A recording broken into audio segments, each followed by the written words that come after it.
Assalamualaikum warahmatullahi wabarakatuh. Selamat siang, berjumpa lagi bersama saya Enda. Dan kali ini saya ingin membahas konten berita dari dunia perpolitikan di Indonesia.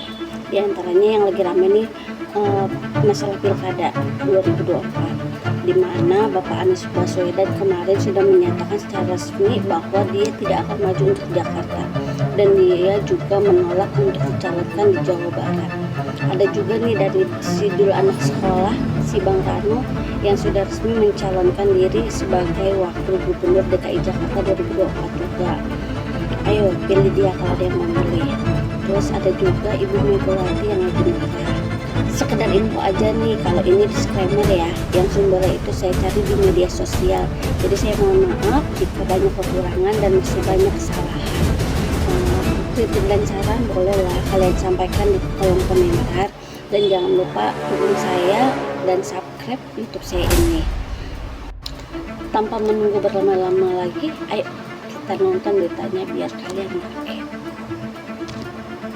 Ini pernyataan resmi dari Bapak Anies Baswedan bahwa dia tidak ikut di Pilkada 2024 khusus Jakarta, dan dia juga menolak untuk dicalonkan di Jawa Barat. Assalamualaikum warahmatullahi wabarakatuh. Seperti teman-teman sudah tahu juga, semalam itu batas akhir pendaftaran Pilkada. Pendaftaran sudah ditutup. Dan di Jakarta ada satu yang dicalonkan oleh 15 partai, ada satu yang dicalonkan oleh satu partai, dan ada lagi satu yang disebut independen. Dan saya tidak termasuk di dalamnya. Jadi dengan begitu maka udah final ya, bahwa saya tidak ikut di dalam kontestasi Pilgub di Jakarta tahun 2024 ini. Dan kemarin juga tentunya kita menerima undangan tawaran untuk ikut dalam kontestasi Pilgub Jawa Barat. Kita apresiasi sekali ajakan ini, panggilan ini, tapi dengan mempertimbangkan berbagai faktor, kami putuskan untuk tidak mengikuti kontestasi di Jawa Barat. Ini loh alasannya kenapa kemarin Abah Anies bertemu dengan Sidul anak Betawi. Lalu membangun komunikasi dan dialog. Ya, memang Pak Anies tadi kita lihat sempat datang di gedung B, ketemu sama Sidul, Bang Rano, betul nggak? Bung Rano Karno. Kalian harus ingat bahwa Pak Rano, Bung Rano ini adalah Gubernur Banten, Wakil Gubernur Banten. Pak Anies itu Gubernur DKI. Masa Gubernur DKI sama Gubernur Banten berdiskusi ya tidak boleh? Boleh kan? Boleh. Jadi dalam rangka untuk silaturahim, untuk membicarakan sebetulnya DKI ke depan itu seperti apa? Tukar menukar pengalaman. Tapi sudah terkonfirmasi berarti pasangan calon ini adalah Pak Anies dan Rano Karno begitu ya? Sudah terkonfirmasi dengan pertemuan ini ya? Siapa yang mengkonfirmasi itu? Ya, kita mau konfirmasi. Oh, masih belum. Itu Prediksi dari Bang Dul, harusnya mereka bisa menang ya. Mungkin kalau nggak ada kecurangan. Ngeduluin Allah ya. Tapi aku yakin kita menang loh. Masa Jakarta ini ada bahasa begini. Cuman sebetulnya saya nggak mau ngomong ini. Cuman oke lah ini momennya. Dul, lu kasih tahu kita ini warga Jakarta bukan kotoran, bukan baju kotor dimasukin ke kotak kosong. Apa maksudnya? Aku yakin, minta maaf. Yakin mereka nyoblos kita deh. Tahu deh, bener. Bukan takabur, yakin aja. Kenapa? Ini seakan ngelawan nih. Gue lihat sama apa nih? David dan Goliath. David dan Goliath 14% lawan 86. Ini kalau menang sih, Pak. Kalau kalah kita nggak malu. Tapi kalau menang, wah, bisa-bisa babe berteriak dari bawah dia tuh. Ini kata mereka, Bapak Jokowi sekarang sudah menguasai Partai Golkar. Sikap dari Tempo sendiri melihat kondisi ini sebenarnya kalau kita membaca ini sudah tidak bisa dilepaskan dari perpanjangan masa jabatan presiden ya. Skenario lama sebenarnya, upaya untuk memperpanjang kekuasaan dari Jokowi. Tentu saja ini kita patut sayangkan ya. Apa yang terjadi termasuk penebangan pada Golkar ini menunjukkan bahwa ya demokrasi di Indonesia itu hanya ilusi. Tuh, apa yang dilakukan oleh istana melewat tangan-tangannya, lembaga negara dan lain-lain itu sudah sangat jelas lah merusak institusi demokrasi kita. Dan yang lebih kita sayangkan lagi tentu saja partai-partai itu ya kemana suaranya ya Tunduk kan? semua. Tunduk semua gitu loh. Kenapa tidak melawan? Mereka punya kekuatan gitu, dan harusnya mereka sebagai institusi demokrasi ya berani untuk melawan. Bapak Prabowo menghimbau untuk partai lain seperti PKS dan PKB untuk bergabung untuk menuju Indonesia yang maju dan kuat.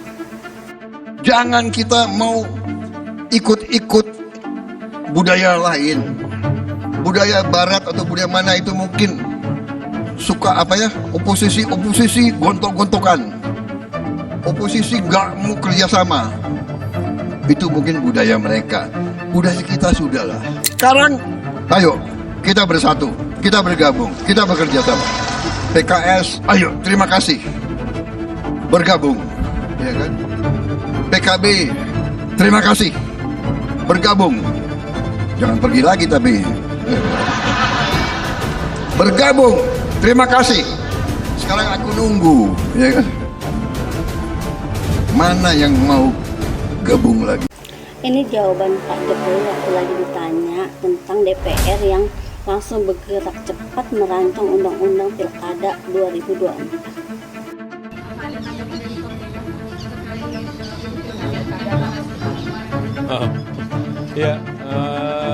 Saya menghargai langkah cepat DPR dalam menanggapi situasi yang berkembang.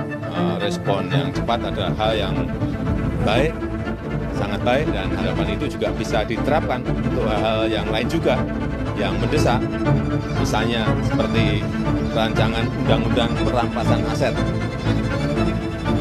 yang juga sangat penting untuk pemberantasan korupsi di negara kita, juga bisa segera diselesaikan di DPR. Bapak Jokowi menyinggung masalah tukang kayu yang lagi rame di media sosial. Kita melihat media sosial, media massa sedang riuh, sedang ramai setelah putusan yang terkait dengan pilkada. Setelah saya lihat media sosial, salah satu yang ramai tetap soal si tukang kayu.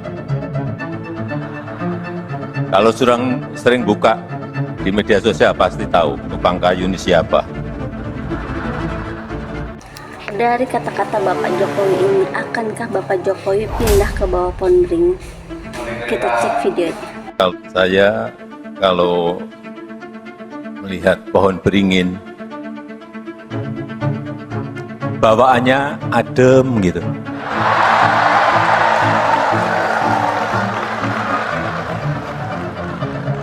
Bawaannya sejuk gitu. Apalagi di siang hari yang sedang panas-panasnya, sedang terik-teriknya, kalau di bawah pohon beringin, betul-betul bawaannya adem dan sejuk. Bapak Ahok bilang kalau pendukungnya yang orang-orang kaya itu lebih memilih kotak kosong daripada memilih satu yang maju untuk pilkada. Ini ada indikasi, ada unsur mau menciptakan ada jalan independen. Apalagi ternyata teman-teman saya orang kaya raya juga ada namanya. Artinya ada masalah ini kan. Saya yakin ya, kalau Kim itu lawan kotak kosong, saya kira masyarakat Jakarta akan melawan pilih kotak kosong. Pendukung Pak Anies, pendukung saya kira pasti lebih cenderung pilih kotak kosong. Pasti malu kan? Makanya bisa dimunculkan calon boneka ya. Ini pesan Ibu Mega untuk Bang Rano sebelum maju jadi calon wakil gubernur DKI Jakarta.